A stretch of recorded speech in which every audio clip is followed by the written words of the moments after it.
L'achat de l'aéronef a été financé par un prêt à la BDM. On va vous montrer que vous nous avez menti. Pourquoi? Tu dis qu'Abio, c'est 20 milliards.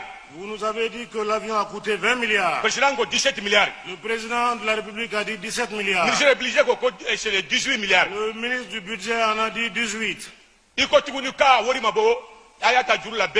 Vous avez ensuite dit que vous avez pris crédit au niveau de la BDM. Mais prêt ou bien en haut? Mais nous avons des preuves. L'argent a été pris au niveau du trésor public, 14 milliards. Tantôt 8 milliards. D'autres aussi ont dit 8 milliards. Monsieur le Premier ministre, tu voulais qu'on va continuer. Monsieur le Premier ministre, devons-nous continuer sur ce chemin? Monsieur le Premier ministre, Koko, Abio Mimbe Mali Boloko papier là. Secondo, il a dit que comme on peut voyager d'Aïne, avion comme ça, et l'État sérieux. Monsieur le Premier ministre a eu à dire ici, en son temps, je vous rappelle, que l'avion présidentiel de ATT, il n'y avait pas de papier. Nous sommes tous des Maliens. Information nous avons les informations. Un membre de son gouvernement a eu à dire au chef d'état-major de dire au peuple qu'il n'y a pas de papier dans cet appareil. Il a refusé, le chef d'état-major a refusé. Et les papiers que nous avons, nous n'avons pas, on n'a pas scanné, et c'est des papiers authentiques. Ça c'est plus grave. Ce qui est encore plus grave, nous avons entendu que cet appareil a été acquis pendant le règne de Modibo Sidibé.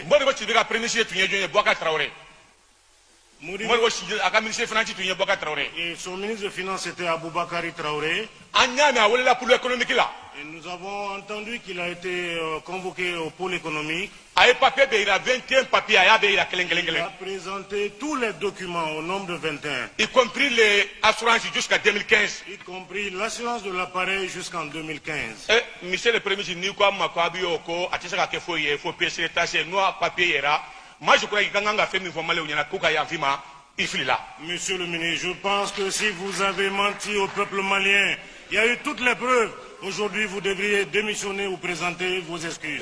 On a un collègue Bakari Togola qui était fâché par rapport au problème du Nord. Il a lâché un mot. Il a présenté des excuses à tout le peuple malien. Qu'est-ce qui vous empêche de dire aujourd'hui pardon au peuple? Parce que tout ce que vous nous avez dit, il n'y avait pas de vérité. Même aujourd'hui, vous nous avez menti, monsieur le Premier ministre. Vous avez dit que vous ignoriez ce qui devrait se passer à Kidal. Et ici même, sur ce même micro, vous avez dit au Présidium que la MINUSMA et Serval vous avez dit de vous arrêter à Gao. Parce que la situation n'était pas bonne. Vous aviez dit, même au prix de votre sang, vous allez vous y rendre. On vous a dit de tenir votre réunion dans la cour de la MINUSMA et du Serval. Vous avez dit non, que vous allez vous rendre au niveau du gouvernorat. Vous avez parlé en homme. Mais vous n'avez pas travaillé en homme. Nous avons des pères de famille qui sont morts. Des préfets et autres. Des militaires. Si j'étais vous, on dit je devrais mourir avec eux. Mais vous avez fui, vous êtes parti vous réfugier à la MINUSMA. Secondo, vous avez fait une déclaration de guerre. Et vous avez dit aujourd'hui qu'il faut encore mener des enquêtes. Vous aviez dit que 1500 soldats étaient déployés à Kidal. Le président de la République même a dit qu'il ne va pas y rester. Tu dois démissionner. Il nous a fondé le peuple malien qui a menti. Tu dois démissionner. C'est fini, Gassama. C'est fini.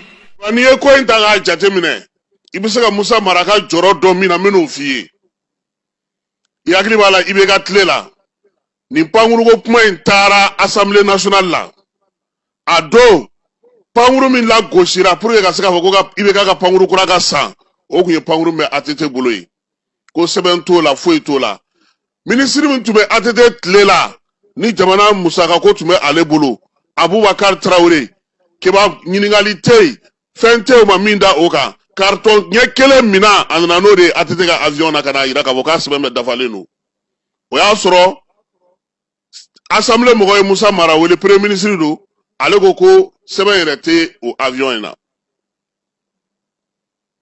i y'a ye donc bi pankuru min sanna a don a ye musaka min fɔ la ne tɛna n da don la parce que sariya ko bɛ sariya tigilamɔgɔw bolo donc Musa Mara ka jɔrɔna bɛ se ka kɛ nin yɔrɔ de ye nin ko in na parce que ale taara a jɔ assemblée nationale de ɲɛkɔrɔ pankuru kura sanni k'o lafasa k'o fɔ kɔrɔlen min tun bɛ n'o bɛ ATT bolo k'o lagosi a y'o de baara kɛ ɔ n'a fɔra k'i welela o la seereya la daluya min b'i bolo i ye kuma min fɔ a don kebangoni de kuma dɔ la ne bɛ n yɛrɛ ɲininka an ka maa kalannenw minnu kalanna Mali kɔnɔ tubabu kalan na ne bɛ n yɛrɛ ɲininka kun jumɛn de la u bɛ sɔn k'u yɛrɛ coro jɔyɔrɔ kama ka maaw tanu ka maaw majamu k'u jɔ ko kɔrɔ ko min ni kɔlɔlɔ bɛ se ka bɔ a la don nataw la.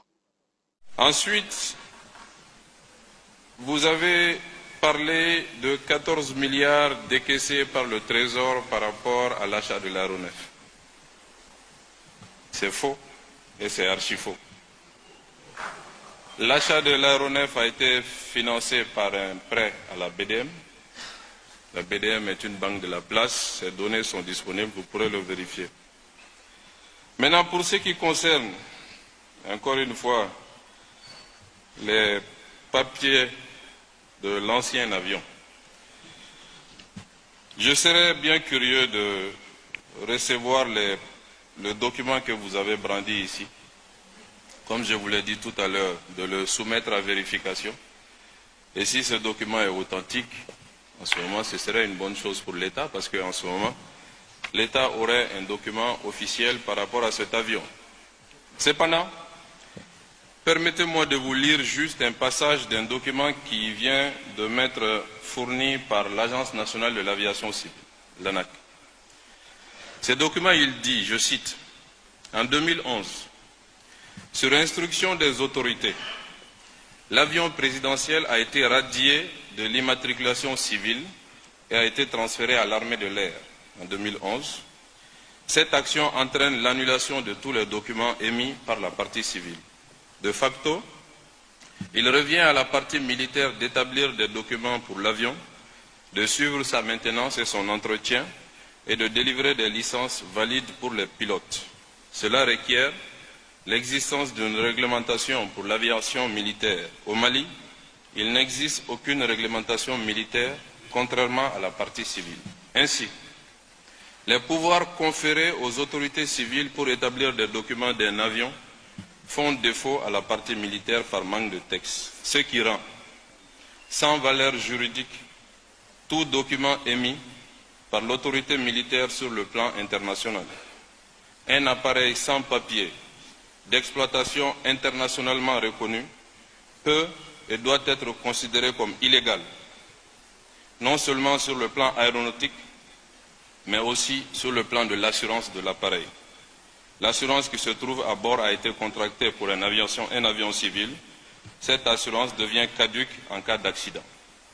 En plus de l'aspect juridique et dans le domaine de l'exploitation, le suivi de la maintenance de l'entretien de l'avion ainsi que les licences des pilotes sont faits sans base technique.